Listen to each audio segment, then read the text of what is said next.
Our first guest this semester is the world-renowned automobile designer Henrik Fisker. Mr. Fisker co-founded Fisker Automotive in August of 2007 and served as its chief executive officer. Mr. Fisker co-founded Fisker Coach Build in 2003 and also served as its chief executive officer. From 2001 to 2005, he held prominent design positions at the Ford Motor Company. He served as creative director at Engenie, the Ford's London-based design and creativity center. He served as a member of the board of directors and design director. There he designed the Aston Martin V8 Vantage and was responsible for the production launch design of the DB9. He served as executive chairman of Fisker Automotive until March of 2013. In his career, he has designed many groundbreaking automobiles. Please join me in welcoming Henrik Fisker. How you doing? Thank you. Thank you. Good morning, everybody. It's very exciting to be here and sort of give a perspective about design and understanding design. So I'll try and make it as fast as possible, so we can also get some maybe questions afterwards and some answers. For me, there's really three fundamental elements to design. It's proportion, it's sculpture, and it's graphics. But of course, there's a lot of other things going around design in terms of how do you actually get your design into production, whether it's the cost of it, the actual technology behind it, etc. So I'll just start giving a couple of examples of what I think is a really good example of design. Of course, this chair looks like it could be designed today, and it's really from 1956. But it's got beautiful proportion. It's very simple sculpture and great graphics. It's just such a recognizable graphic shape. Of course, you can also integrate modern technology and create a beautiful design and kind of merge the two together. And I think Bang & Olufsen stereo is a good example where that really has worked well. Of course, the area of Bauhaus-inspired design, the theme was really forms follow function. But reality is that when the designer created this, the engineers worked very closely together with the designer to make sure that it had the look of forms follow function. So it's not always as simple as simply just taking some sort of package for something and then just package it and make it look beautiful. So you really have to have the engineer and the designer work together, and I give some examples of that later. Of course, when you have to integrate a specific function into a product, it puts some limitations, but also some excitement in it. Example, something that I've done lately is watch design, which is completely different, but obviously you are dealing with some very, very small graphics, but also that particular point that has to tell time. And of course, it depends on whether you make it extremely modern or you want to stay traditional with it. There's also examples, although I won't spend too much time on that, where perhaps design has not been so successful. And this is sort of example where lately we have seen a lot of green design emerging. And here's examples where starting essentially with what is not that exciting, a proportion of this car, for instance, it really doesn't matter how hard the designer works on it, it just ends up kind of looking dorky.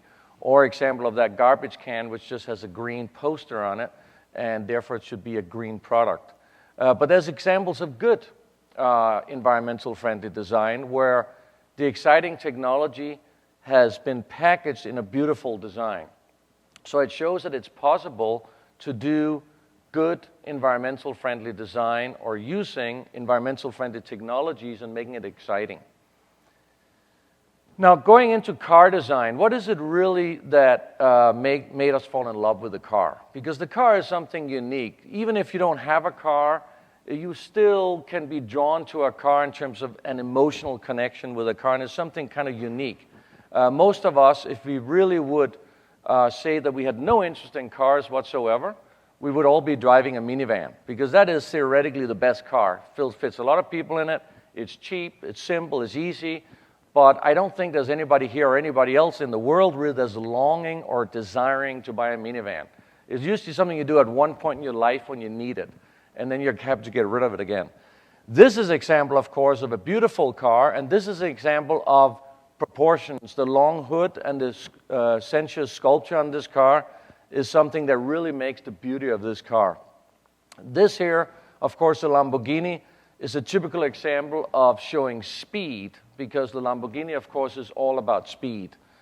And this beauty is about really finding the perfect harmony between the proportions, the long hood, the short tail, and the perfect graphics. And sometimes these graphics are useful, like on the side of this car with the air vents. And sometimes it may be a little bit more just the designer's choice to add some graphics, like, for instance, the vents up on the C-pillar on the side window, which probably aren't that functional, but they look pretty good. Coming to proportions, what is it then we really look at? Well, here's an example where you want to look at the height of the greenhouse compared to the length of the car. You want to look at the height of the car compared to the width of the car, because those type of things becomes very important.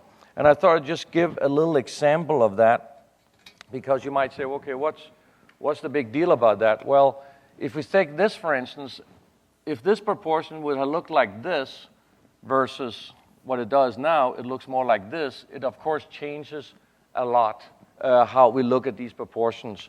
So for instance, in this case here, it really looks like it could tip very easy, whereas this looks very stable. So sports cars are generally low and wide, and they look stable, and they are stable. And that's sort of an element that you want to bring in, specifically when you look at designing sportier cars. Of course, the sculpture is a very important thing as well. Sculpture in a car is really kind of where you start creating sort of that sensual feeling, that sort of emotional feeling of seeing the highlight, how it gets caught on the shape. And you can really do a lot with the sculpture of the car. And it's probably where the designer spends the most time, and it's perhaps where engineering has the least influence. However, at the end of the day, the designer and the engineer do have to come together, because you've got to be able to stamp that sheet metal that you're sculpturing. Graphics is a very important point. In the old days, where the air came in front of the car were really where the cooling element was sitting. But today, you can really bring in cooling to the engine or other components of the car underneath the car. So the front end of the car has really become kind of what we call the face of the car, or the face of the brand. So when you see a BMW or you see a Mercedes or an Audi, you really recognize those cars, because the front end with the sort of dominant grille, the eyes, the headlamp of the car really defines the brand, and you recognize the type of car you're looking at. Of course, attention to details as we get into the interior is extremely important in the vehicle today. And really, the interior is almost like designing 100 different products, because you're designing air vents, seats, radio controls, instrumentation, etc. So there's a lot of work going into that. And it's usually the element in the car where, of course, you are very much driven by function, but it's also an element where you have to integrate new technologies, or how to operate these new technologies. So you're definitely looking into ergonomics as well. Now, obviously, it really is about thinking out of the box, because you're essentially wrapping some mechanics and a package for people. That's what you're doing as a designer when you create the exterior of the car. But what is really important, I think, is to once in a while kind of put yourself back, whether you're in the engineer, or whether you're the business person, or whether you're a designer, and really think about, how can I look at this question and answer it in a different way, and not just jump to the conclusion right away, because the conclusion here is pretty simple. I got a hat, I design a box, and I put the hat in it. But you could also do something like this, which obviously is much more interesting and looks a lot better. So it's really about thinking out of the box from my perspective. Designing a car. Why does it take 3.5 years to design a car? Well, as you see many times, you see on a car show, you see a beautiful shape of a car, but that is only the first step, which we call the concept phase. The next step, of course, is the engineering. And the more understanding you have for the technology of what we call the packaging of the car, meaning the engine, where are the seats, how many people is going to be in the car, the more you're able to design the vehicle so you know that the engineers can build this vehicle or has the potential to build it. And in that case, there will be less changes throughout the design process. Because usually what happens is that the engineers perhaps ask for some changes when you start designing the car. And the reason for that is because sometimes some of the constraints or maybe some of the things that should be integrated in the car doesn't fit in the design that you've designed. So for instance, if you have designed a car which you want to have look very, very low, like this here, and look very, very sporty, but the engineers are saying, well, you know, we need to fit 4 people in this car here, and we have an engine that is about this big, well, you got a big problem. So you want to understand this in the beginning, how this is going to look. And then you want to start figuring out with the engineers what's needed to make this a good car, because obviously, if I do that exact same design on the top of that, suddenly it doesn't look so good anymore. It might look a little bit like not the way I want it to look. So you start discussing with engineers, what can we do to make sure this car looks correctly and kind of make it look like my vision? Well, one of the things we can do, we can make the wheels a little bit bigger. And the other thing we can do is we can perhaps see if we can lower this engine here a little bit, and perhaps we can see if we can somehow move this wheel a little bit back, which means we can move this guy back, and he can sit a little bit lower down like this, so he has more space here. And that way we can start designing a car which looks better and come down the way I want it to come down.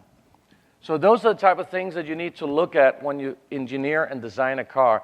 So there's a lot of cooperation between engineering and design. Quickly going through, how does that 3.5 year look like? Well, for me, it's a lot about the inspiration. Now, I get a lot of inspiration from going to car shows and looking at specifically older cars, looking at the history of cars, etc. But there's also a lot of inspiration in general lifestyle exploration. And there's a couple of, I've just given a couple of examples here. One would be, for instance, what's going on in the world when it comes to being environmental friendly. And it's clear that we are definitely going in a direction where people like cars, but they would also like to be more fuel efficient, less pollutive, and being generally more environmental friendly. So it starts becoming part of the image of where cars are going. So in this case, we, for instance, looked at, could we, for instance, use reclaimed wood instead of going to Brazil and cut down all the trees, as we do today when we create wood for luxury cars? And yes, we could. So we did a lot of research on that as an example. The other thing you look at is just general lifestyle trends. What's going on in the world? Are people having problems with parking? Do people really drive as fast as we like to think we do? You know, it's a lot of things that we start looking at when we create a new vehicle. And you also look at the fact that today there's really no car which is designed for only one market. It used to be, for instance, here in the US, where 30, 40 years ago, the American cars were only designed for US. And of course, it became a problem once the market wasn't so good. So today, most cars are designed for worldwide consumption. So it's got to appeal to a lot of different consumers. It generally has to appeal to people across Europe, people in the US, and now people in China. China is becoming the biggest car market in the world. So you've got to also think about what is going on in China and how do they use their cars and what do they like about their cars. One huge difference, for instance, in China is that many normal people have drivers. So they tend to use their same cars they drive themselves, also sit in the back and be driven around. So that changes sort of how you look at the rear part of the vehicle. When you look at the inspiration for the design itself, how do you create that beauty and where do you get that inspiration from? Well, I think you've got to somehow get the human form, the nature, and sort of the machine coming together. That for me is sort of these 3 elements where I usually get the inspiration from. And I think as a designer, it's good to look at shapes and forms, which is also outside your typical industry. Of course, it starts with a sketch. And there is really 2 ways you can start designing a car. You can either get that entire package layout from the engineering department, which sadly is the way it works today. So it's very hard for the designer to change what we call these hard points, or where do these people sit, how big is the engine. In some cases, you get a white sheet of paper. It happens more when you design sports cars or when you work for smaller car companies, where you actually can make a sketch, go into engineering, and talk about how we make the car. So you pick that one sketch, and now you have to try and make that sketch sort of, or really sort of transform that sketch into reality. And it really starts with trying to create a package drawing. And a package drawing is really what is underneath the skin of the car. And you kind of get a sort of a feeling now for everything that's going on underneath the car. Of course, you've got to fit people in. So you got sizes that you work with that pretty much what we call sort of a 95% person, which means 95% of people will fit into this vehicle. You've got to have luggage space. And you've got to decide how important is the luggage space. Maybe for sports cars, not so important. For different type of vehicle it is. So you've got to decide how much luggage space do you need in this car, et cetera, and go on with, you know, a whole bunch of other things. Of course, there's safety standards as well that you have to fulfill, and probably the car is the most heavy regulated product in the world. There's a book of 700 pages that you got to fulfill, and those are really things that once you've designed or worked in the car industry a little while, you pretty much get the hang of that fairly quick.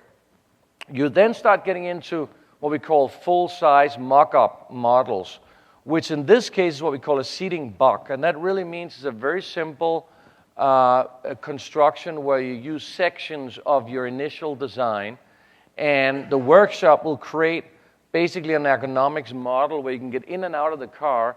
And now you start thinking about, it may be a little bit difficult to get into this car because it looks so swoopy and fast and cool. And am I willing to sacrifice this fact that it's difficult to get in and out? Or do I start now raising up the roof, making the doors bigger, and maybe sacrifice the look of the design? And of course, the ultimate of that is what I sort of started with. The ultimate sacrifice is going all the way to a minivan, which is very easy to get in and out of, and I can fit a lot of people in it, but it just isn't that sexy or good looking. And of course, the ultimate in the other direction is a two-seater sports car, which you kind of climb into, but it just looks amazing, and once you're in it, you feel really good. I think I just jumped one here. And of course, the exterior development of the vehicle, when I talked about the sculpture, that actually still today goes on in clay, in full-size clay. And it's a sort of a clay that actually doesn't get, it doesn't dry up like if you make sort of a vase out of clay or something. It's a special type of clay that we use in the car industry. But today, of course, there's also a lot of three-dimensional or 2D modeling in the computer that you do. But there's nothing like seeing a car in reality. So I would say probably most car companies still today mill out a full-size clay model. And so the designer can actually take a look at how does that model look in full size. How is it to walk up to this car? How tall is the hood really, or how tall is the rear end of the car? How does the proportions look? That's something that's very hard to see on a screen. However, today we do use a virtual 3D surface model, which basically means you take the full-size clay model to the right, you digitize all the points, and it gets put into a computer, so engineering simultaneously have the design you're working on. And what happens then is if the engineering says, well, you got to raise the hood here a little bit, then you do it first in the 3D model. You then mill it out in the clay model so you visually can see, did that have a big impact on my design, or was it okay? So that's sort of how you move forth and back in the engineering phase. Something that probably people think is fairly simple is the color and materials of the vehicle. Well, it takes about 2 years to certify and test the color of a car. And there's also a lot of time spent on testing specifically if you need new materials or want new materials in the vehicle, because there's a lot of testing for fire and for tear and wear. If you think about a car, it's probably one of the most abused products in the world. You leave your car outside, it has to drive in the snow, it has to drive in the wet, it's going to be standing outside in the sun, hitting the dashboard. So there's a lot of abuse in the car, and it's used every day, and it's used with different clothes. you jump in your car with your jeans, you slide over the seat, does that color, does the seat get scratched? So there's so much testing that's involved so people don't get disappointed that their car looks old after 6 months. Of course, there's the whole user interface, where the car today, of course, is almost like a computer. In fact, in many cars today, there's more than 25 different ECUs or computer controllers in the car. Computers has to, control the whole drivetrain, and of course, there's the navigation and everything else, and connectivity and so on. So all this has to be developed, and you really also have to spend a lot of time making sure that the driver and the customer can understand this user interface. And if you think about yourself, if you go and rent a car, you may rent a car you have never seen or driven before, and you want to jump into that car, and you don't have time to read the manual. You basically want to get going as you land somewhere in the airport. So you have to be able to jump into this car and within about 30 seconds understand how to drive that car. So now we come sort of to the end where we get into tooling and certification. And even at that point, there may still be some small changes, and it can be some things to do with regulatory things where, for instance, maybe there was some first crash tests, which are done virtually, but finally you have to crash some cars, and it could be that for maybe the crash test didn't go as well as you expected, so you have to lengthen the front bumper a little bit, and that's where these sort of last changes come in.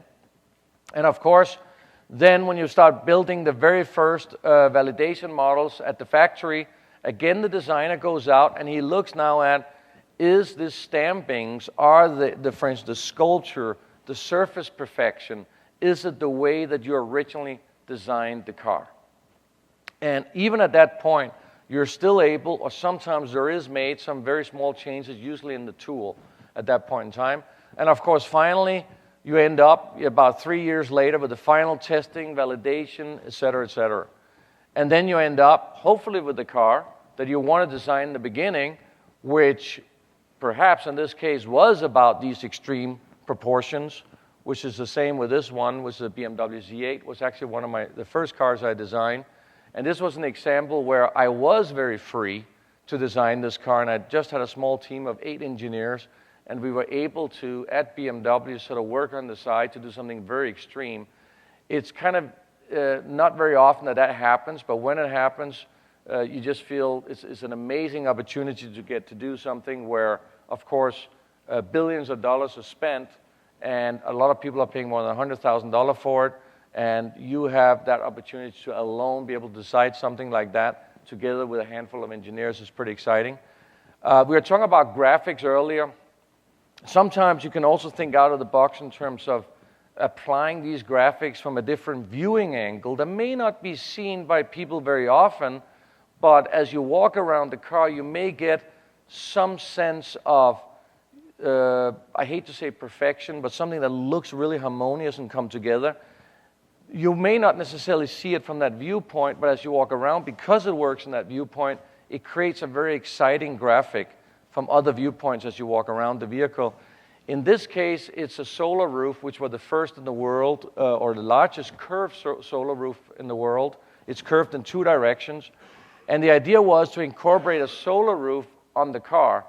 But in the past, it was kind of seen a little bit as being, not that great looking just to put a solar panel on the car.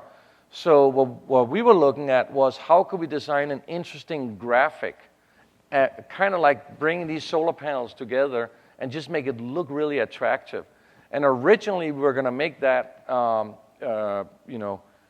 of like an option for the car, but it turned out every single person, they actually ended up ordering it simply because they thought it looked amazing.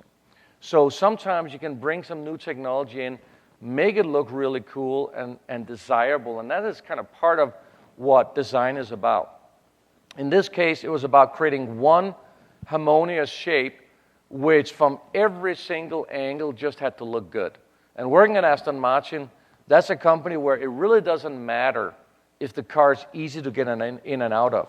Nobody buys an Aston Martin because it's easy to get in and out of. They only buy it because it looks good, it's cool to drive.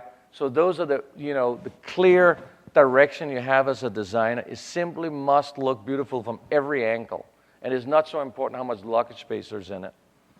Of course, Speed is another important thing for most cars, except maybe for minivans. So you try to get that kind of feeling of speed in. That has a lot to do with, there's really no lines on a car, I would say, which are straight or completely horizontal. So you're always trying to create some speed and some flow in the shape. And this is sort of the final, which were, again, an Aston Martin, a small one, which, again, had to sort of exude speed and really have sort of a tight, sporty proportion with a very sensual shape. So I hope that was achieved in that one.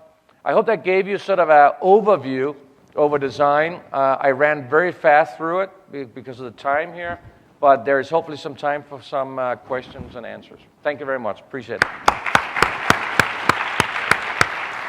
That's great. So why don't you go over the room? Sure. Sit down and have a little conversation. Henrik, that was fantastic.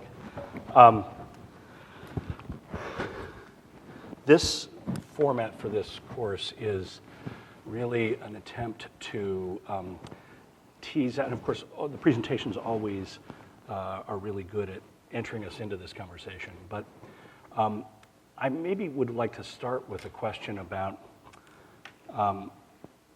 how you alluded to the fact that there are very different kinds of markets that kind of shape car design. And it seems like most of your work, if not all of it, has been in one slice of that market. Is that fair to say? Yeah, it's been more in the higher-end sports car market, yeah. But when you were learning to be a car designer, did you work in other slices of the market? Well, even when I was at Ford Motor Company, I worked at other slices of the market. And I think you do have to look, of course, at what market you're in. And you got to look at the type of consumers who's going to buy that product, or in this case, the car. However, I think that no matter what market you're in, I think you should always attempt to create a beautiful design. I don't think there's an excuse for not trying to create a good design. Right. Well, in this sense, this is I can really relate as an architect, because it's a similar kind of thing where, sure, sometimes you're designing a house on a cliff in California with a limitless budget, but most of the time you're not. Yeah, sure. And so I'm curious. I want to get into more depth about some of these, especially about the whole evolution of the electric car and where you think that's going.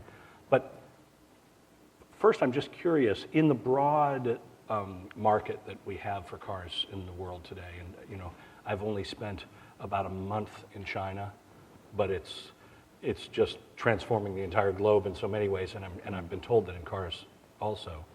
You suggested something, though, that was interesting and that we had sort of spoken about briefly before this, which is that in China, people want to drive their car, but then they also want to be driven in it. So what are the consequences for the design of cars that have to serve that market? Well, what's interesting in China is that the market there is such that because of, I guess, the salaries, et cetera, that sort of normal people, mid-level people, can afford to have a driver. And that means that when somebody buys sort of a normal mid-size sedan in China, it could be a Honda Accord or Toyota Camry, they drive it themselves, but they can also afford to have a driver, which means that what is sort of opposite of Europe and US, the owner and the driver of the car will actually be sitting in the rear seats. I would say somebody who buys a Toyota Camry or something here in the US probably has the kids, or once in a while the friends, if they go for dinner, sitting in the rear seats, but you don't really sit there yourself. Right. But you do that in China. So what's happened then is that for the Chinese, the rear seat comfort and, for instance, the ability to control air condition or radio from the rear seat has become important. So that is definitely something that I think is going to drive specifically the sedan market. It's also interesting to see in China that they don't like convertibles so much. They really like the feel of being inside a safe structure. So there's probably a couple of elements, like, for instance, a higher belt line. Belt line is where you have where the window starts, make them feel a little safer. So there's a couple of things that are sort of different in China. And, of course, the difficulty is going to be how do you merge that sort of feeling or those conditions or those tastes. How do you merge that with what we like in the US and what people like in Europe? And there's already been difficulties between Europe and the US because generally in Europe, people prefer smaller cars, even if, and they don't mind paying more money for it, and it's simply because narrow roads and smaller parking spaces. Although in the later years now where fuel economy has become a big issue, I would say Europe and US have come closer together really because the American cars have become smaller. So we started to see that you could really design one car for the world, and I think probably the most successful companies, if you look at, is probably the German companies, BMW, Audi, and Mercedes. They really sell the same cars worldwide, and they're attractive to everybody. Right. Now, is one of the ways they deal with that at those companies, they just have some longer wheelbase models? Do they just have like two frames on which they can put these things? Yeah. One for China, one for everybody else? Well, I mean, in China now it's normal that for sort of the mid-sized cars, they actually do long wheelbase versions. I don't know if that's going to be a long-term sustainable way to do it because it's very expensive. Right, to have two. To have two of the same car. But I would say the way that the German companies really have done it is that they have so many models now, and some of these models sell more in the US, and then they have some other models that sell more in Europe, so they just have so much variety. But they built, like you say, on the same platform. And one of the things that is a big challenge today for designers is that, like I said earlier, it is very rare, like the BMW Z8 I showed, or the Aston Martins, I was able to sit down, draw a car, of course knowing more or less what's going to be in there, and say, that's how I want it. Right. And then the engineers could, okay, we're going to try and fit all this in it. But reality today is that you get a platform, and that's because you have one platform where 5 cars have to fit on. So you get that platform, which is what we call the package, like I showed here, where the people is already in it, the engine's already there, and the wheelbase is already there, the width and the height, everything is already there. And now you kind of have to do an outline on that, and you're trying to make some sculpture, and it becomes a lot more difficult. So what is very important for a designer today is to work together with engineers. And in fact, what I would say is it's very important for the engineers to understand what a good proportion is, because sometimes today the engineers are actually setting the proportions for the designer. And of course, then you got the outside influences, which is the sales and marketing department. They will come back with data saying, we can only sell this car if the trunk is this big. Right. And we can only sell the car if they can fit so many people in it. And we can only sell the car if an 85-year-old can easily get into the car. And blah, blah, blah, blah, and you keep on.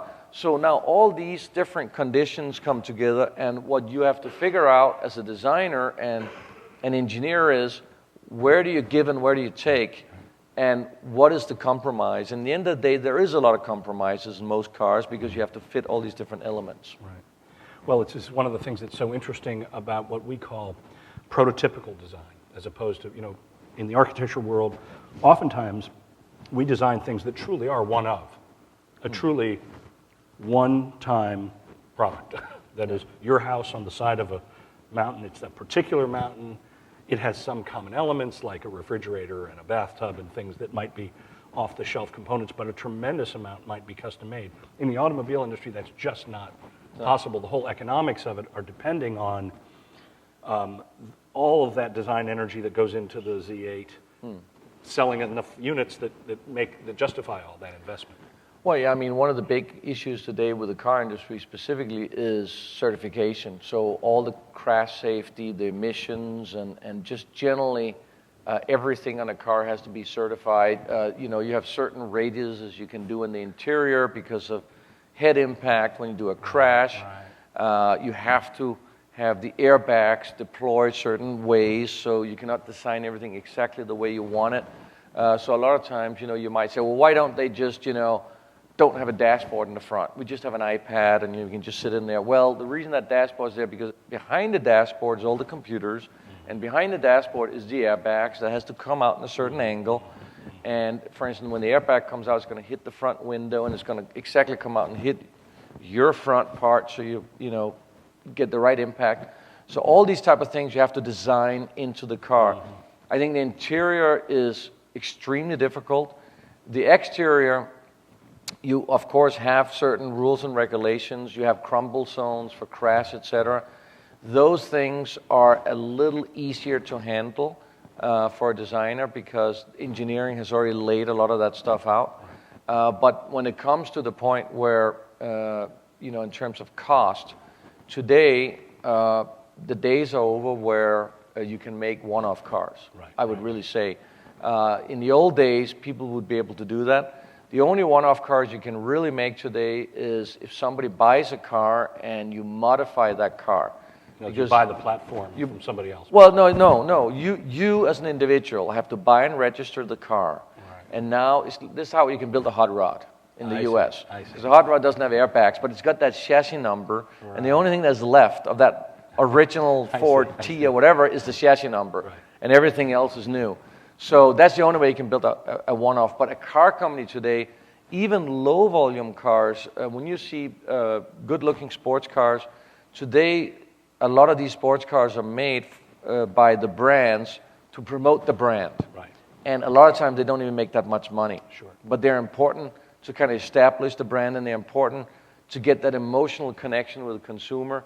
A lot of people, if you think about maybe yourself, if you dream about a particular car from a brand, you might dream about a BMW M3. Right. Well, the car you may buy when you get your first job is maybe the base BMW, right, because you dream of that M3, right, but it's the M3 that you've seen somewhere because it was so cool with the big wheels and you know it's fast. Mm-hmm. And BMW needs you to have that dream to be able to buy the normal car. Right.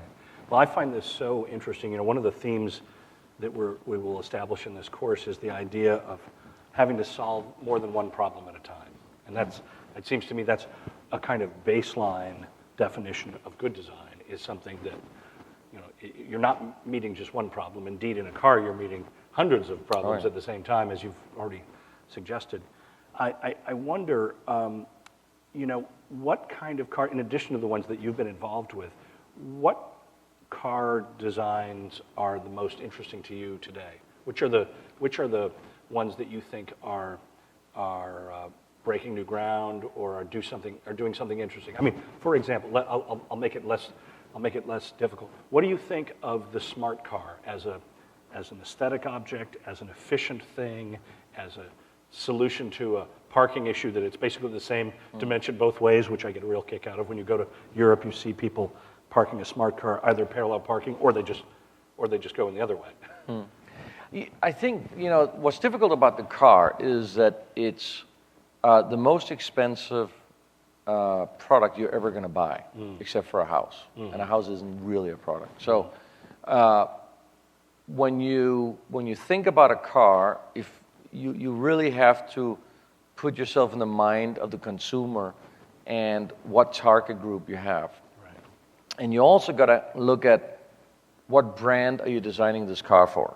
I mean, today you aren't just sitting down and randomly designing a car which is a solution to a general problem. You sit down and you probably work for a car company that has a certain brand identity. Right. So you've got to look at that as well, so it fits that brand. And if it's a sports car brand, it's going to look sporty. If it's a very kind of a brand that is known for reliability and fulfilling like these daily chores, like Toyota, then you got to fulfill all these requirements in it. And I think if you take the smart car as an example, this was a little unique because they started a new brand trying to kind of find the solution for the parking problems, right, and sort of creating the ultimate city car. Right. I think that it's a very interesting solution that works for certain societies in certain areas of the world. It was specifically designed for Europe, because Europe have many small cities where that's a big problem. Right. It may not make as much sense here in the US. I think aesthetically, it's not really my type of car, right, but it was, I can kind of see that the designers or the vision was to have something that instead of trying to make it look like a car and to try and make it look fast, it was more about let's make it look fun. So you can have fun in the city. So when you're in the city, you're in a traffic jam and you can't find a parking space, well, you're driving this fun car. You're going to have fun. Right. And you're going to especially have fun when you find that little parking space and you're the only guy who can fit in it. Right. So I think it kind of creates the right energy, and I think the design really transferred the right thing in terms of what was it that car was about. Right. This is really interesting. You know, I took my son down to Buenos Aires, Argentina this summer, and they have a great car show down there, really excellent. One of the best ones I've ever been to. And I saw a bunch of competitors to the smart car, which I didn't, oh gosh, I'm going to forget the name of the Nissan-related company, or is it Toyota-related company that does the very small one? Scion. Oh, Scion, yeah. Scion. And then there's another one also that makes some very small ones. And it was interesting because now, for the first time, there was something to compare the smart car to, because when it first happened, it was completely its own category with only one brand in it, or one model in it. And it was interesting because each of these competitors met these same basic criteria, just about as short as it was wide, and therefore it's a completely different animal and an urban thing. And it really can just fit two people and hardly anything else, and so forth. And I think you were really onto it when you said, in a way, it's like a new thing, a new tool. It's like it's answering a different question. It's not about identity. Like the sports car is the ultimate, in some ways, the ultimate identity car, it seems. Well, I think all cars is about identity, and I think any car you have maybe tells a small story about who you are, or who you want to be, or what you want to be seen as. Right. So some cars are almost empty cars. Right. It's almost a little bit like, I don't really want a car, but I need one.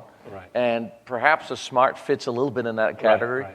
But then you got the SUV, which is about, hey, I'm free. I go to the mountains. I'm sporty, or at least that's what I would like to be. Right. And if then I weren't in the city all the time. Right, and then so you got all these and then you got the Toyota where, hey, I just want to blend in, and don't look at me. I'm just blending in and all that. So I think every car does tell a story, and I think that's why it's very important to understand what the brand stands for. Because there's some brands that's very important to tell a different story. And I do think that the car is, again, like I said earlier, I think is one of those products where you can have an emotional connection. We talk about cars being good looking, being sexy, kind of being attractive. And you will even see people who's not into cars, if they see a really good looking car, they may still turn around and look at it, even if they aren't really car people, so to speak. So I think that's one of for me, has always been an objective. If I can get people to look at my design, even if they're not car people, that's almost like the biggest satisfaction that you get. Now, I know, of course, coming back to the point, if there's a certain brand, if I'm designing the next Toyota Camry, that may not be the objective, which is why I probably won't be designing the next Toyota Camry. Well, this is actually, we have a list of 8 words that we've been using in this course, or we will be using, that I introduced at our last time. And one of them is one that you just kind of alluded to and that we've been talking about, which is question. What is the question? What is the problem I'm trying to solve? And obviously the solution to that problem is very contingent upon which question you're asking. So if you're designing anything, you need to be very clear what the question is and what you're trying to get at. But the first word on our list is one that I think we could probably fruitfully talk about, especially with regard to the car industry, and that is context.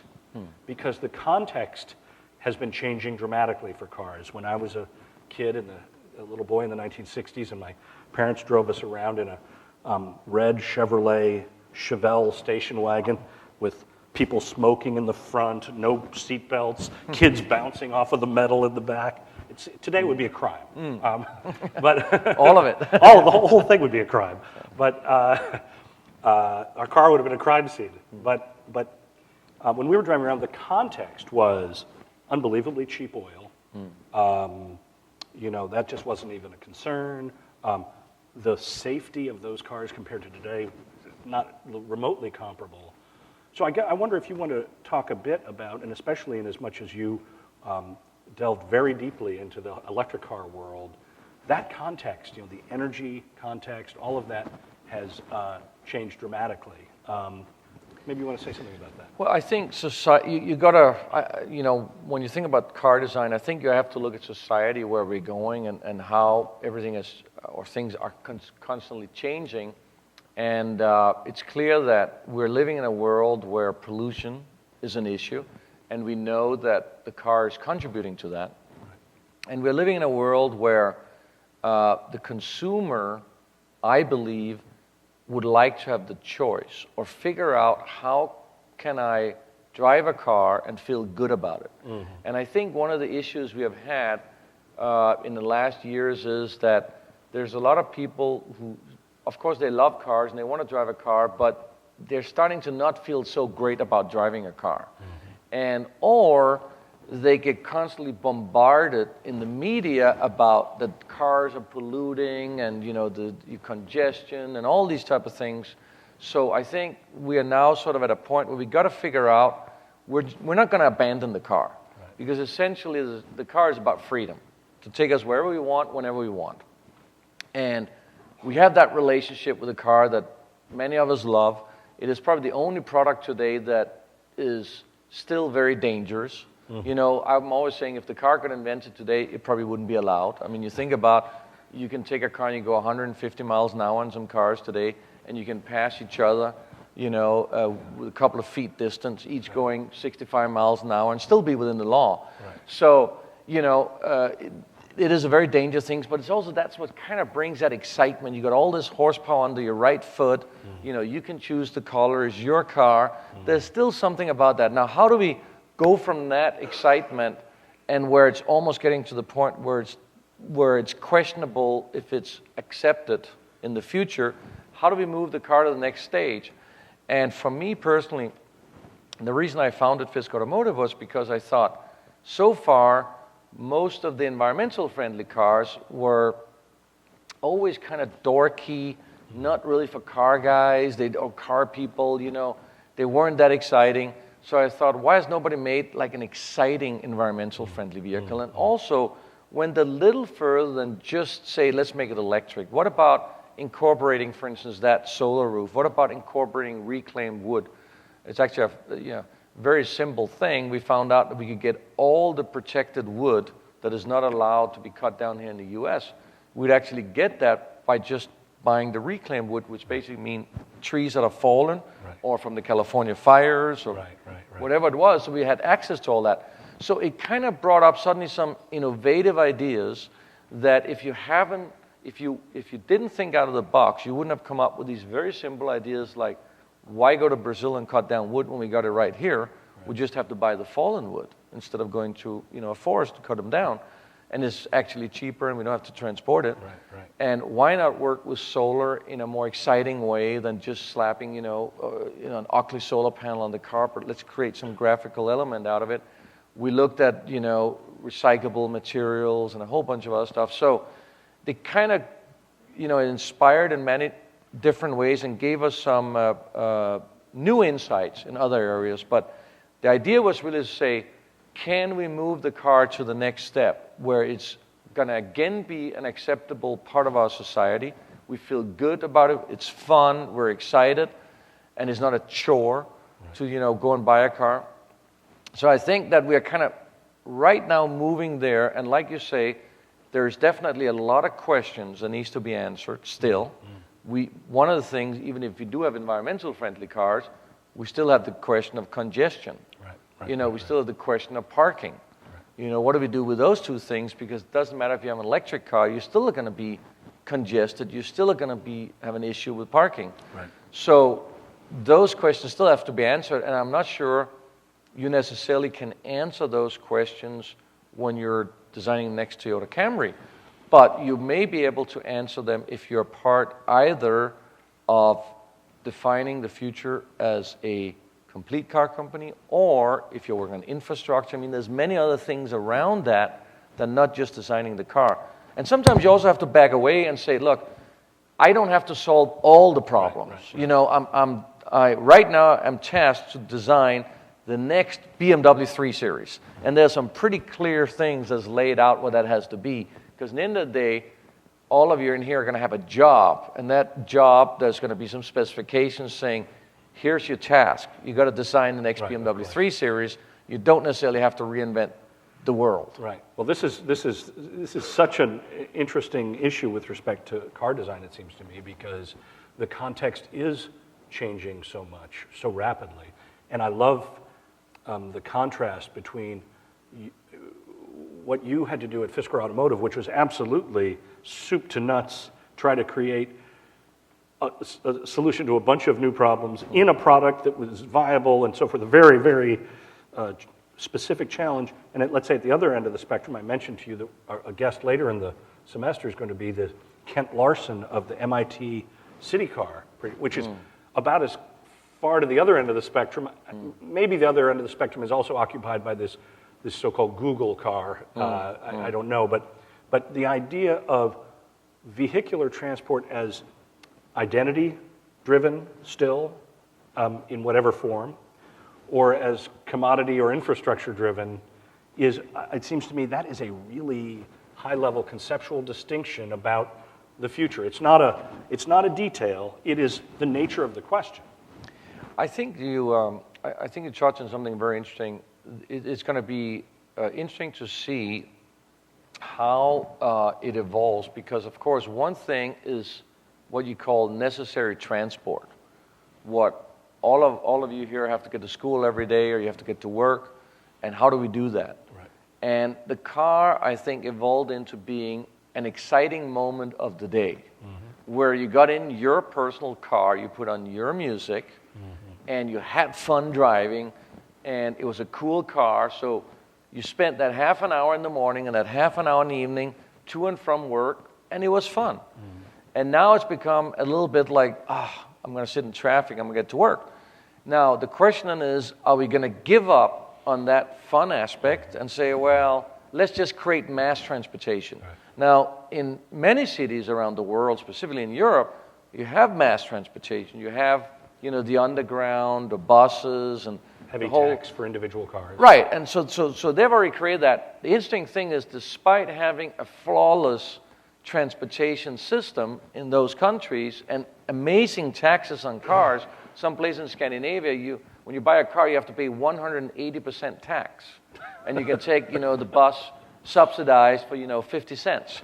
So what are you going to do? Well, of course, if you're going to try and take the bus, but the funny thing is, even in those countries, people still are dreaming of a car, and people will still save to buy a car. And I think there still is, that's where that emotional connection comes in. I can jump into my car, I can go from Scandinavia to Italy, I can drive from Boston to California tomorrow if I feel like it. But if I have to take a bus and a train and a plane, and I got to plan, and what if it's late? But it's my car. Nobody's going to sit beside me stinking and smelling, and nobody's going to decide what music. I'm going to decide what music, and that's kind of, and I can stop when I want because I want an ice cream, and I don't have to wait, for that bus stop. So I think that is still the exciting thing about the car, and rather than saying, let's get rid of cars and subsidize it with just this boring mean of transportation, I think we should try and figure out, how do we get that excitement back? I think that's a really interesting design issue. I mean, for me, disassembling, we already in the intro talk, we already talked about sort of reverse engineering, that some of what designers do is they create a vision for the future of one kind or another, whether it's an automotive vision or a residential vision or a product vision with Steve Jobs. And then they have to figure out, okay, now that's where I want to be, this tablet. Imagine, just 10 years ago, this tablet that now at my house runs everything in my house. And that would have been just utterly inconceivable, but they reverse engineered it into a thing that I could buy in a store for a reasonable price that I was willing to pay. This challenge in transportation seems to me like that sort of thing that is ready to be taken apart and reassembled, not only by those soulless bureaucrats who would remove joy from our lives, precisely to include joy among the performance expectations for this enterprise. Because, it's so easy to quantify things like the speed at which the car must withstand a front-end collision or a 30-degree angle collision or things like this. But good designers are able to actually also put on the list these other more ineffable things that end up being the reason why we make these purchases or why we like those things. So I think that's and the challenge, by the way, is so different for somebody, it seems to me from the outside, is so different for somebody working in a company trying to develop a single product versus like an experimental lab at a university that, we're just going to spend a few years trying to think about this and see what the actual questions are to solve and do our best. Yeah, I think the difficult part in the car industry versus pretty much any other industry is that there are so many billions and billions and billions of dollars invested in a current infrastructure of factories and capacity for these factories and designs. And like I showed before, it takes at least about 3.5 years to design a car. And usually a car is on the market around 6 to 7 years to get the payback. And usually to develop one car, like a Toyota Camry, BMW 3 Series, is at least $1 billion. And that's for car companies who are already existing. So now you imagine if any of you down here have a good idea to make a car, the price of entry is at least $1 billion. Now, if any of you here have a really cool idea for a new type of toothbrush, you may be able to do all that and make the prototype and the whole thing for maybe a couple of $1,000. Right. And then you go and show it somebody and they can put it in production for maybe tens of thousands of dollars. Right. But in the car industry, it's so expensive. Right. That is the big hurdle. The second hurdle is, of course, that these brands that are so established in the car industry has built over such a long period of time a customer base that for each of these brands have certain expectations. Sure. Now, it doesn't mean things can't be changed, and I actually do think that we're probably at the biggest change in the car industry ever in the history of cars since we went from the horse to the gasoline engine. And of course, electrification is part of it, but there is other things as well that plays in, as we talked about earlier. But I think for a car designer, the most important thing is to try to keep the emotional, fun, exciting aspect of the car. I think if we lose the point of this is fun and exciting and emotional, and it just becomes a means of transport, well, we don't really need all these different car companies. We just need some little boxes. We need kind of that box up there with a hat that drives around on little wheels. And then the whole question is, do we then even need a car if it's that boring? So it's going to be interesting to see that next step of self-driving cars. I have the same doubts. Do I really want to sit in a traffic jam in a self-driving car? What's the point? If I'm not having fun, why don't I just get there quickly somewhere in another way? So it is going to be very interesting to see how this industry will transform, and I think it's going to happen over the next 5 years. I think you're going to see some big changes. Well, it's interesting because some of the other examples that we've already looked at, even in the intro lecture to this course, are about pleasure in many ways. In other words, they're not only about, they're not garbage disposals or refrigerators or something that you can own for a little while and not really have that much of an emotional attachment. When a better one comes around, you're happy to get it. But we looked briefly at the evolution of the music player, which has I would say, of all the things you could think of, has a similar set of connections. It doesn't have the same romantic history, but it is similar because maybe at my age and maybe at our age. When the Walkman came out in the early 1980s, it was totally revolutionary because you could take your music with you. And the subway, for example, in New York, was no longer going to be the site of wholesale slaughter about what we were listening to, but rather each person could listen to their own music. And so this is a major revolution. And of course, it's continued to migrate from my record collection to my tape collection, which was pretty much the same, but then my online collection, and then very quickly to the cloud. And one wonders if the relationship between the infrastructure and the individuality of the means by which to take advantage of the infrastructure might be a way that this problem gets reconceptualized. Because I suspect, just as a citizen, that that the same tasks won't remain being done by the same players forever, no matter how much investment in capacity we already have. You know, the one interesting thing is, of course, that, like I said earlier, you have the U.S. and you have Europe, which is, you know, somewhat ahead of the rest of the world in terms of, you know, having adopted vehicles and have the infrastructure for vehicles. And now suddenly you've got China coming out of nowhere, which is going to be the biggest car market, already is, the biggest car market in the world. And you probably will have eventually India as well. Now those countries may have different requirements than US and Europe. So that's going to be interesting to see, first of all, how that plays out. The second thing is, maybe we are going to, to get sort of that fun part back of the car, we may end up using the car, like you say, in a different way. So the question, of course, is, are we going to use the car the way we do it today as a daily transportation, or are we going to use it more for fun in the weekend or something like that? And that question has been posed a lot in the car industry. I would sort of say, and that's just from a personal point of view, if I can have my, you know, 1 hour fun every day, why just leave it for the weekend? You know, why only eat the nice meal in the weekend? Why, if you can have a nice meal every day, why not? You know, if you wear your favorite shoes every day, why not?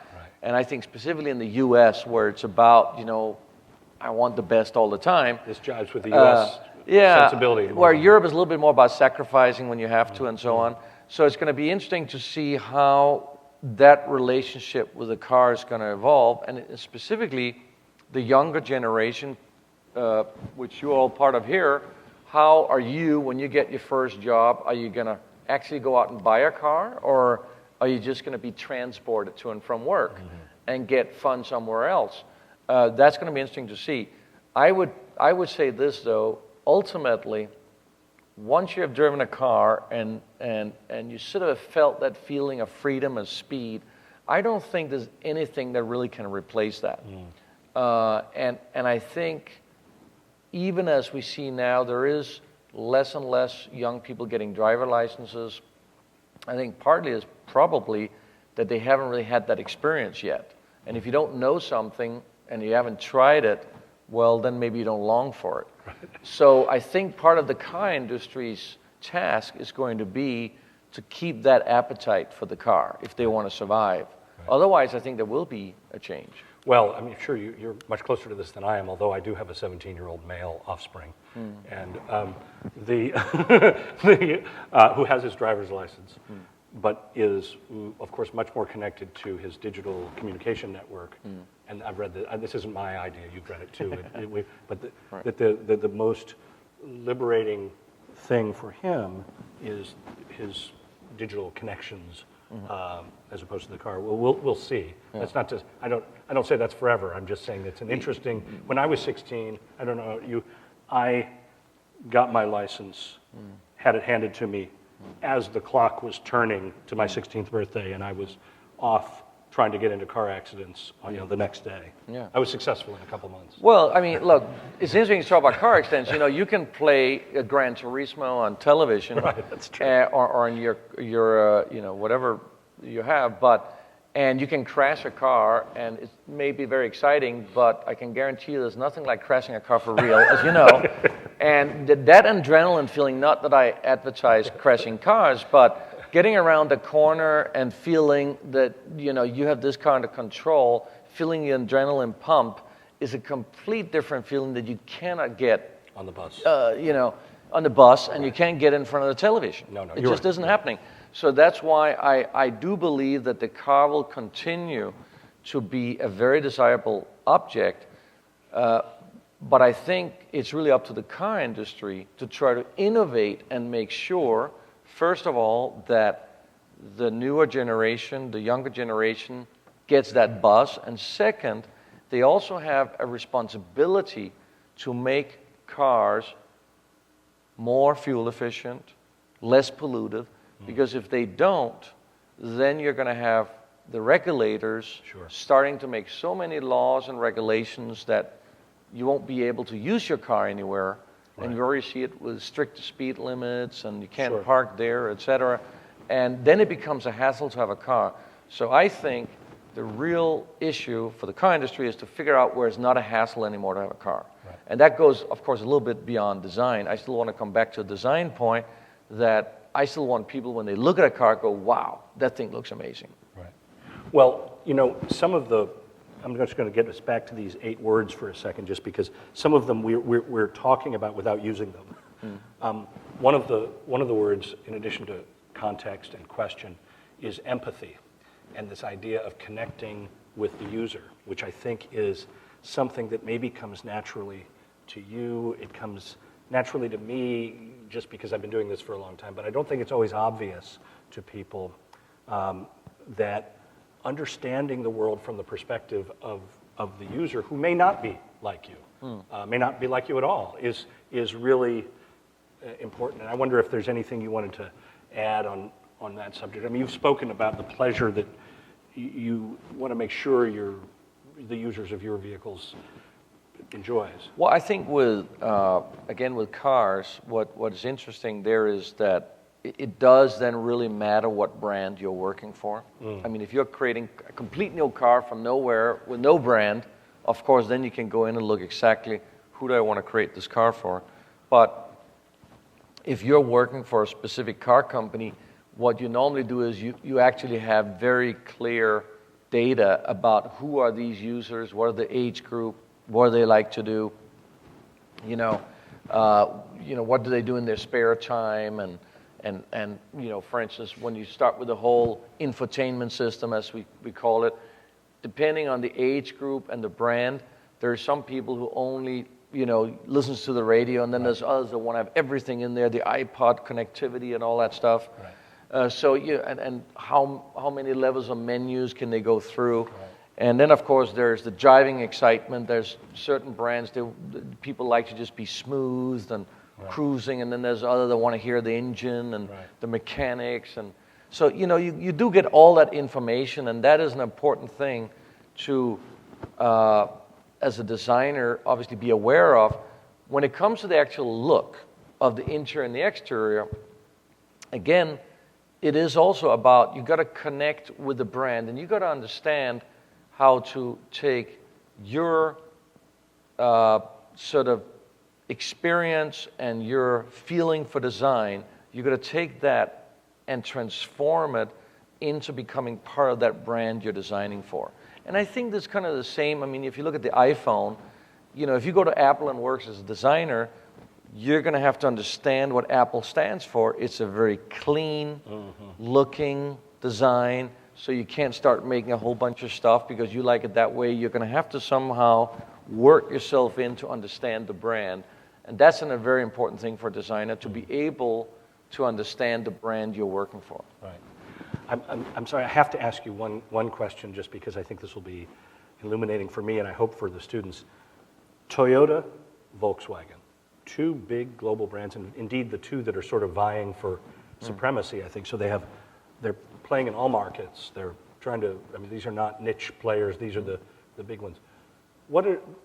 How do they view their customers differently? I mean, Toyota is all about reliability, and Volkswagen is about performance, or what is the... I think Toyota is, for me, maybe a little bit more like an appliance, like a means of transportation.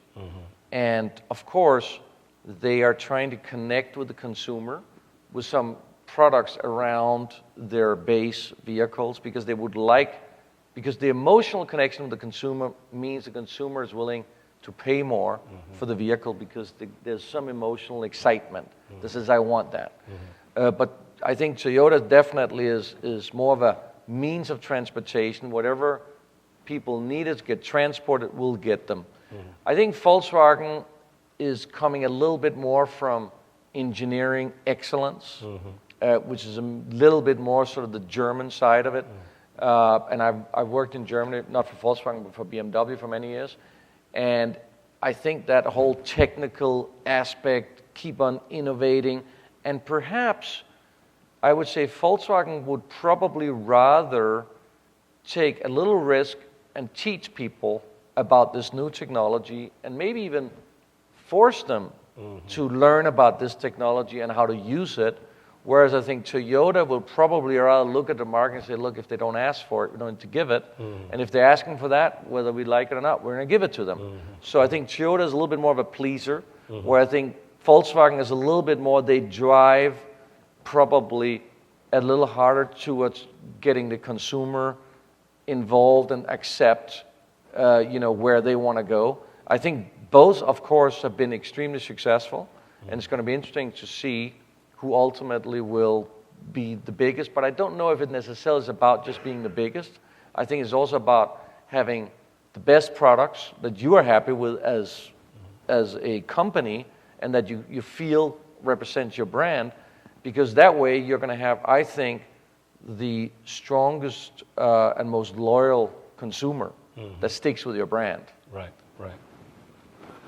Let me move through a couple of these. We've already talked about the notion of iteration, obviously, the back and forth in a design process, even one that is structured by something like the more heavily engineered or the what in my ignorance I would call the chat or just the frame or the platform that is given more and more to car designers by engineers now. But even so, there's a tremendous back and forth as you move from step 1 to iteration number 100, I'm sure. And I think we've already probably talked about that enough. And I think one of the things that I wanted to talk to you about briefly was when it comes to visualizing. You showed us that, much to my surprise, actually, car designers still use the clay model, which is not. I wouldn't have guessed that because AutoCAD visualization is so effective now. But is part of that is literally because it serves the purpose of being able to stand right next to it and feel it next to the human body? Yeah, I mean, it's a little bit like if you would take a phone, if you give me that phone. Sure. Well, if you see that on the screen is one thing, but kind of have it in your hand and feeling how is that? How does it really feel? A car is the same thing, but even more dramatic.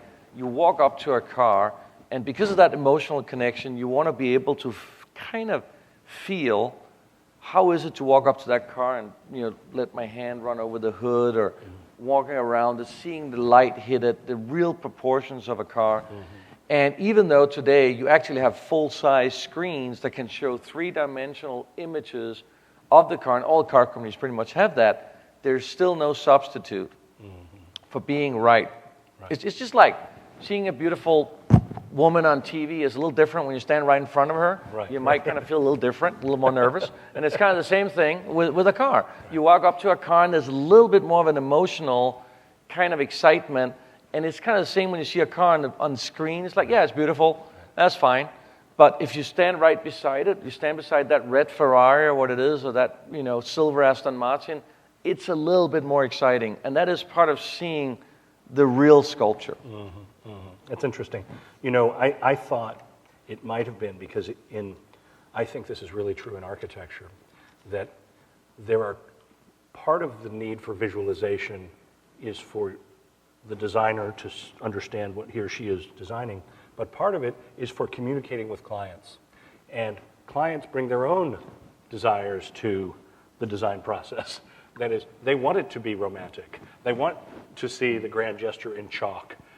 They want to see the sculpted model, whether you need to use that or not. I mean, I know many times where we have made presentations that involved hand drawings where we wouldn't have needed to use hand drawings, but we knew that there was another there was another problem to be solved. Well, now you're talking about if you're selling your design, and of course, if you work in a big company where you have to make presentations to management, to the board, then of course it helps to have all these different tools where you have beautiful drawings, but you also have beautiful models. And quite frankly, when you have a full-size design model, when you normally present a final design to the board of directors of a car company, before the car is finished, you actually usually present what we call a hard model, which is a fiberglass model that doesn't drive, but is painted, looks like a car, and it gets that sort of emotional excitement where hopefully the board members go, let's build that thing. I can't wait to drive it. Right. Whereas you wouldn't get that excited about just sort of a virtual model on the screen. Right. So it's again coming back to you almost feel reality because that model is right in front of you. Right. Quickly, and I want the students to be thinking about questions that they'd like to ask Mr. Fisker, because we're going to open it up to student questions in just a second, and we have microphones here for you.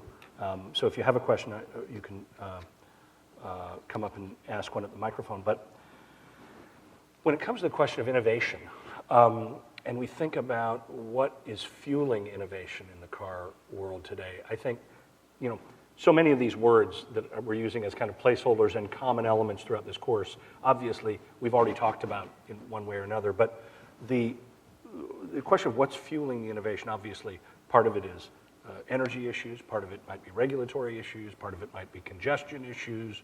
What do you think is the biggest driving force in innovation in cars right now? Well, I think it is the environmental concern that is fueling innovation today.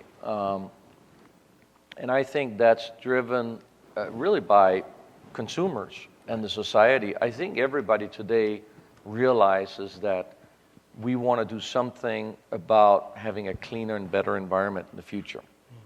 And of course, it's not only the car, there's many other things that is important in that case. But specifically on the car, I think that the governments around the world I just came back from China, where I couldn't even see out the window down to that first row here in my hotel, and it wasn't fog; it was pollution. Right. It's and it was like 800 times what it should be. So it's clear that I think, for instance, in China as an example, I think they're going to move faster than anybody else because they need to. Right. I think in the U.S. and Europe, there's still, of course, some rules and regulations that's going to take effect to fuel that innovation. I think it's necessary to do that. But the consumer is also going to fuel that innovation because they're going to start turning towards cars that are greener or cleaner. Mm-hmm. But that's only part of it. So when we talk about environmental friendly vehicles or green innovation, it's not just about the drivetrain, or is it electric or is it not. It is also about everything else on the car, like I showed before, whether it's the solar, whether it's the reclaimed wood, whether it's recyclable materials. What happens to the batteries afterwards? What happens afterwards? How do you recycle the car? So all these type of things, I think, is fueling innovation today. What we mustn't forget is that, again, a beautiful product sells a lot better than an ugly one, no matter what technology. And coming back to this iPhone, this was a beautiful phone when it came out, and if this would have been a brick and ugly, it may not have sold as nice, but because it was sleek, it was good looking, then it was suddenly exciting because technology was also new.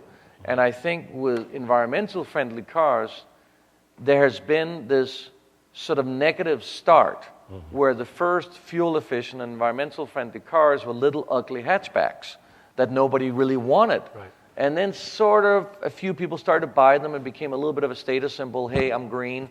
But to really get the mass adoption of environmental-friendly vehicles, we need to get more beautiful, exciting, sexy green vehicles out there, and there's no reason why they couldn't be. It's so true, and it's so funny because you know very well, I'm sure, that it seems sometimes that there's actually a constituency out there that actually wants suffering. Right. They want the green car to actually be unpleasant, and they feel like they're not doing their job, their chores, unless they're not enjoying it. Well, I think that's what I love about your efforts. I think of course, people who's been environmental friendly, maybe some of the first ones, they probably felt good about that. They were a little bit sort of heroes because they were suffering. Right. But I don't think we need to suffer in the future. And in fact, I think it's necessary that we don't, because we got to get as many people into environmental friendly cars as possible. And by the way, it is not the V12 Ferrari Aston Martin that's making the pollution in this world. It is the daily commuter car that drives that 1 hour in traffic every single day. So I don't think that we need to get rid of the V8 or V12 exciting sports cars because they're used so little. Right. What we need to figure out is that daily transportation. Right. And the whole idea about Fisker Automotive was that the average drive in the US and Europe is about 30 miles. So if you had a battery that could go 40 to 50 miles, you could do your entire daily commute in electric.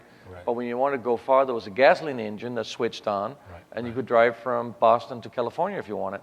So it kind of solved the freedom aspect as well as being electric. And I think that technology is going to be very widespread very soon. Yeah, it seems that way. Folks, I want to open it up for any questions from the audience. If you have one, please come on up. Welcome. Hello, thank you for coming. So I find it very interesting that you, as an occupation, are a designer, but now served as a co-founder and CEO. And this whole prevalence of design in business leadership is becoming a huge thing. But you still mention that your engineers say the car needs to be bigger to fit the engine, your marketers say you need a bigger trunk to satisfy customers. Where do you, as a leader, see the balance between marketing, engineering, and design to have a successful business? Well, it's definitely something that is a little bit of a gut feel. It's not always so simple. I was at Ford Motor Company where they did a car that on paper was the best car in the world. And it really flopped on the market. It had a huge trunk, it could fit 6 people in it, but it was kind of ugly, and it just didn't really resonate with anybody. So it was really ended up being a bit of a flop, was sold to rental fleets, etc.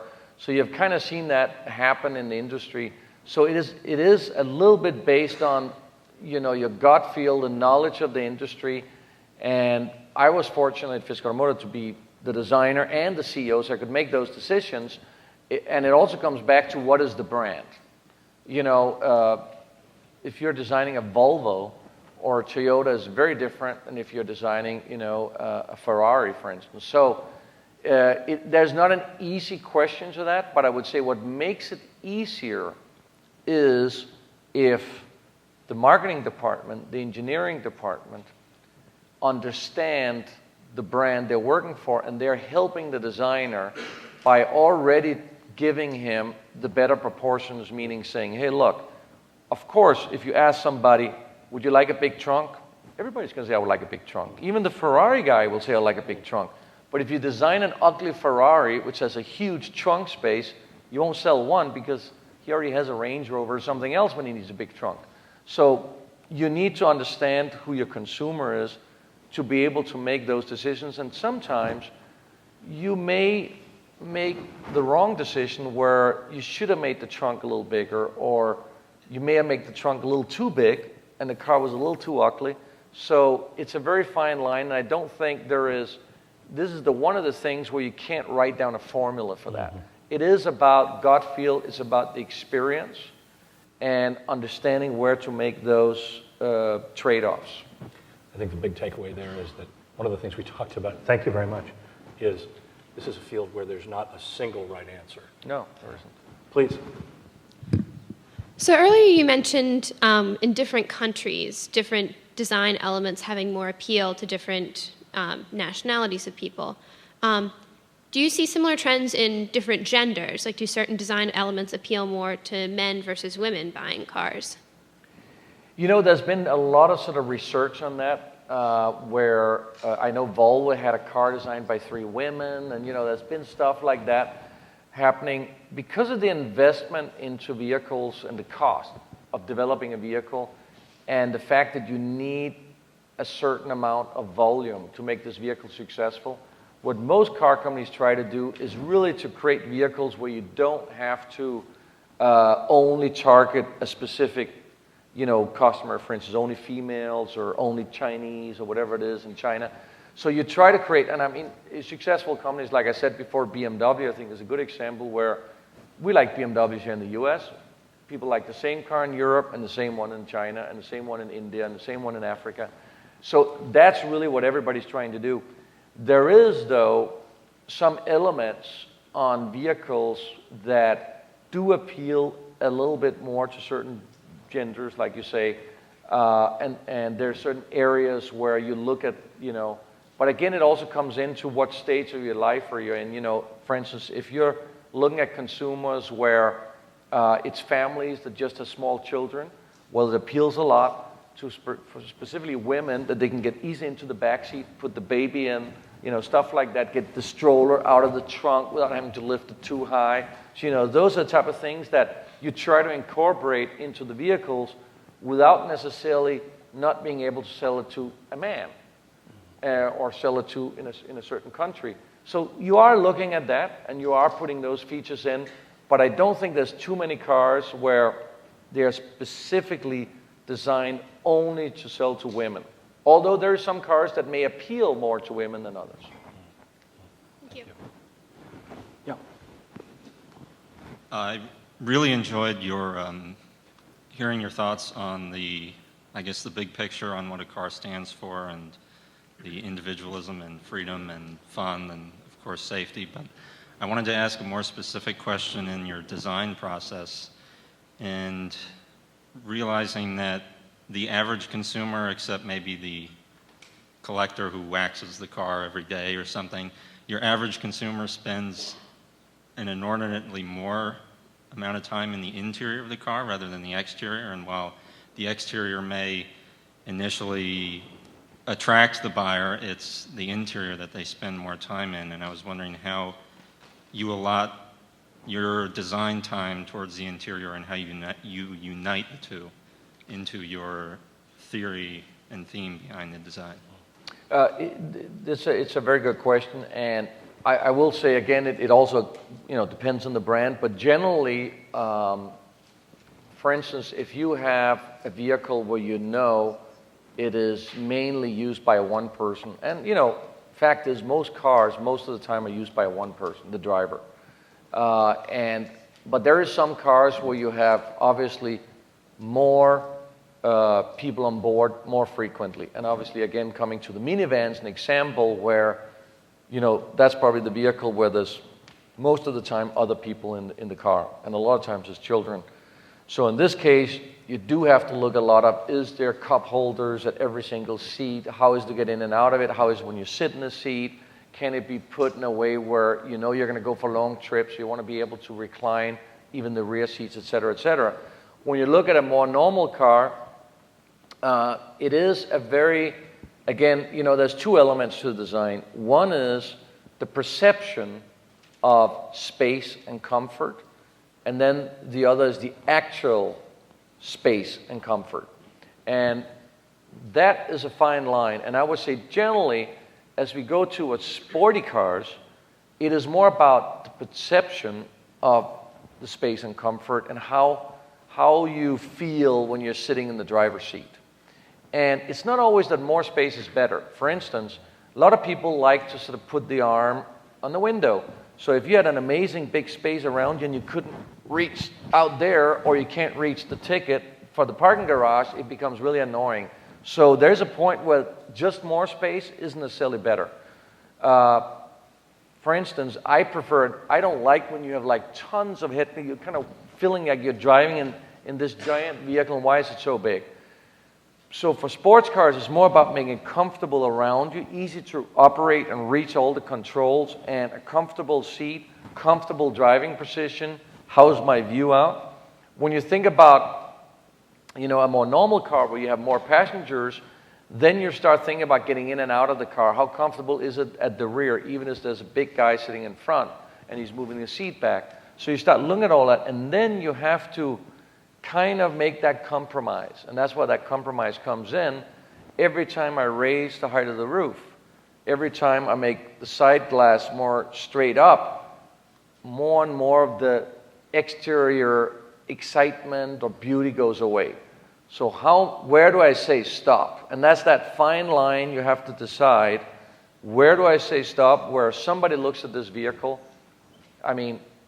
the example would be I think I can use this example since the car isn't in production, the brand doesn't exist anymore. But I don't know if any of you guys remember a car called the Pontiac Aztec.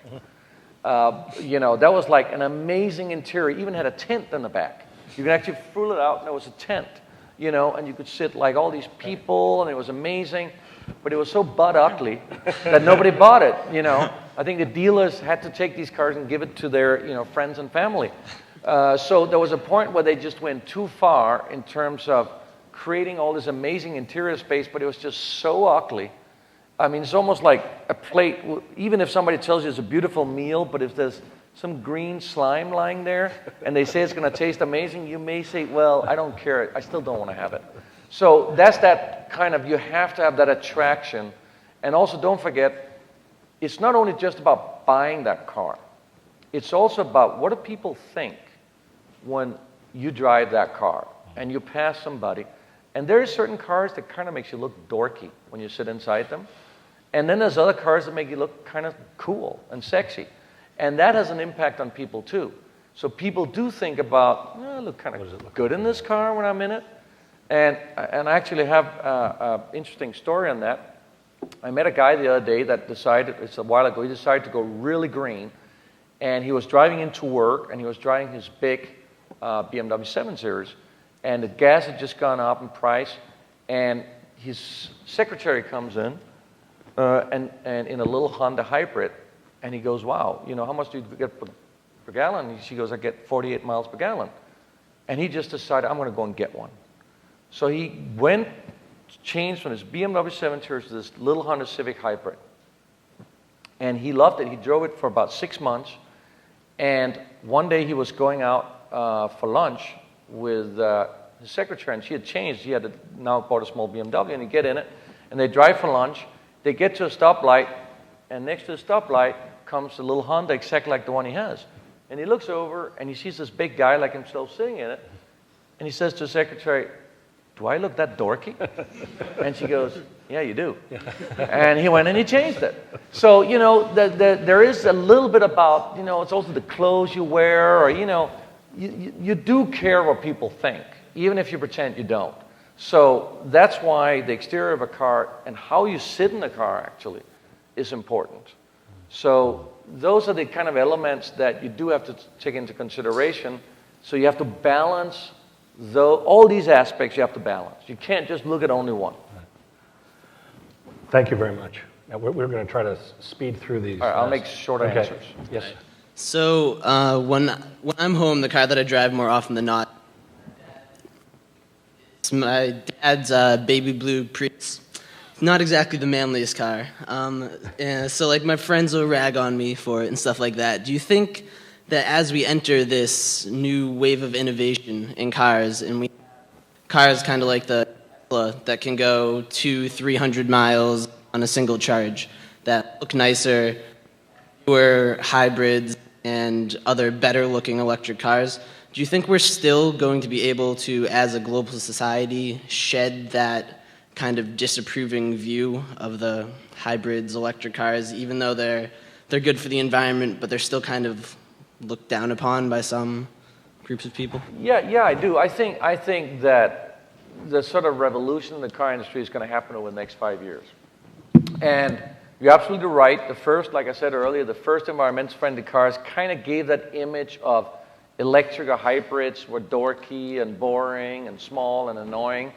But I think we're starting to see some more interesting cars coming to the market. And I think that's also part of it is it has been fueled a little bit probably by, certain areas of the industry, whether they're in the industry or supporting the industry, that didn't really want this revolution to happen. So it's sort of easy to keep on kind of joking about the Prius. But, there's a lot of other hybrids out there. I think Porsche is just launching a Porsche Panamera plug-in hybrid. So, there is actually coming cooler cars out on the market. And I think it's almost a little dated to talk about. It's kind of like it's dated to talk about you can't eat food that tastes good and is healthy. It's sort of dated. Yeah, you can. So, I think that view is going to become dated really quick. I think we already are in the time now where you're seeing these new cool hybrids coming in and new cool electric cars coming out. And I think it's going to happen over the next 2 or 3 years. There'll be so many new things in addition to those that this will seem like the old hat. Yeah. Yes, sir. Hi, how are you, Mr. Fisker? Thank you very much for being here, and thank you so much for the Aston Martin DB9. It's so refreshing to be on the road. And I didn't know I'd given you one, but Yeah, check under your seat, everybody. There's a key Yes, for, this key. anyway. I felt that the DB9 was such an important car to Aston Martin because it was striking, beautiful, very British looking, and it wasn't just a posh Jaguar like the DB7 was, and I think some people would say that. And apparently Aston Martin agreed because they've used the same design cues from that in their DNA. So every Aston Martin we see now, even though the DB9 has been around for 10 years now, we see that in all the modern Aston Martins. But like I said, it's been around for 10 years now. You might need something new. Would you ever consider going back and another DB9 moment, another thing to push them in? well, that's a very personal question. Anything is possible. And I agree that they have kind of used that same design language, probably a little too long. I think what's very difficult for any car maker is a little bit when you become victim of your own success. And when you're so successful with something, and then what do you do next? Do you dare to again transform because you're taking a big risk because you're leaving that successful recipe? And that's really where a designer, his risk-taking and his ability to convince the rest of the company that they need to take that risk, that's where that's very important that that happens. And I agree that probably should happen with Aston Martin, and who knows? Maybe. It's always a possibility. Sir, we'll try to race through we have 2 minutes to go, so super fast. My question's kind of different, but how much weight does the naming process hold when you're in the production of a car? And where did the name Karma come from? Oh, two different. First was about the process. Oh, no, how important is it? How important is the naming name? process in the Naming The naming process. It depends. Karma just came. We had all these amazing Italian names, and I could. And every time I found a really cool name, it always meant something really dumb, like diaper or something. So. And you were in California. And I was in California, and I was sitting reading one day a book, and it just talked about what karma means. Good karma is when you do something good today, you get rewarded tomorrow. And I thought, hey, it's perfect. Environmental friendly car you buy today, you get a better environment tomorrow. So that's how that came. And I was able just to make that decision. In bigger car companies, it's sometimes they actually hire naming groups that actually come up with names. And some of these names are invented, like Lexus is an invented name. And of course, if it's the name of the car, today a lot of car companies is historical or they have numbers or whatever.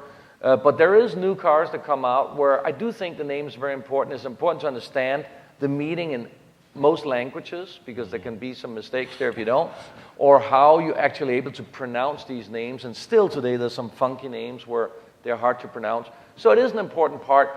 It's not something that the designer is normally that involved in. It usually comes from the marketing department. All right, thank you. I was just wondering, you talked a lot about how closely designers and engineers work together in the development process. I was wondering if you had any engineering background yourself that kind of allows for a kickstart to the design process to allow it to be easier transition with the engineers. Well, when you go to design school, you actually take some classes which are somewhat related to engineering and packaging. So you understand, the engineering behind a car. Obviously, you can't become an engineer at the same time. But it's just like, I think it's important for an engineer to understand the fundamentals of design, which it starts with proportion. And in the old days, so back in even if you go back to the 50s and 60s, at that point, a lot of time, either the engineers understood proportions of cars really well, so they would lay out a package where the designers go, wow. And it's kind of similar if you think about a fashion designer like Armani. When he shows his collection, the proportion of the photo models he shows, it's kind of how he dreams every woman should look like. And he shows the dress that way because that is the perfect proportion. Now, if an engineer would understand that in terms of a car and give the designer that perfect proportion, it would be a lot easier for the designer. Now, today, the reason I said it's so important for the engineers, designers to work together is because both have to understand each other. The designer have to understand how far can I push the engineer to make a flatter engine or whatever it is, An engineer have to understand how much can I push the designer in terms of asking him to make something pretty out of this strange thing I've come up with. So that's why they have to work together, and that's why they have to understand kind of each other's goal. And the more they understand that, the better. I would say I got my sort of early education at BMW, where engineers understand design extremely well, and design and engineering works together very well, and engineers really are challenged to produce the designs that they're shown in terms of being innovative and how they package the different elements. There's other car companies where that's not the case, where the engineers rule and they just give you that, and you're like, shit, I got to find a way to make this pretty. I'm sorry, there's one person behind you. Let's have one more. I was just wondering that now that smartphones are becoming pretty standard, and they have the GPS, they have any music that you could ever need, they have the radio on it, that people might not be willing to pay the $3,000 for the upgrade, including the GPS and the radio. So where do you think that technology is going, that upgrade technology is going in the future? It's a big issue for the car companies. You're absolutely right. It's a very big revenue maker to upgrade navigations and stereo equipment and all that. And what is difficult for the car makers today is that a car stays in production 5 to 6 years, but phones and iPads and all that are renewed almost every year. So that's a big issue. So I think there's going to be some sort of transition where the connectivity on these iPhones and everything else has to be able to be integrated better into the car, and we have to find a way where you can upgrade the technology in the car. I don't have the final answer to it, but it's something that everybody is thinking about right now in the car industry. I'm sure that's true. I want to thank you. Thank you very much. Thank you all. Thank you. Thank you. Really fun. Thank you.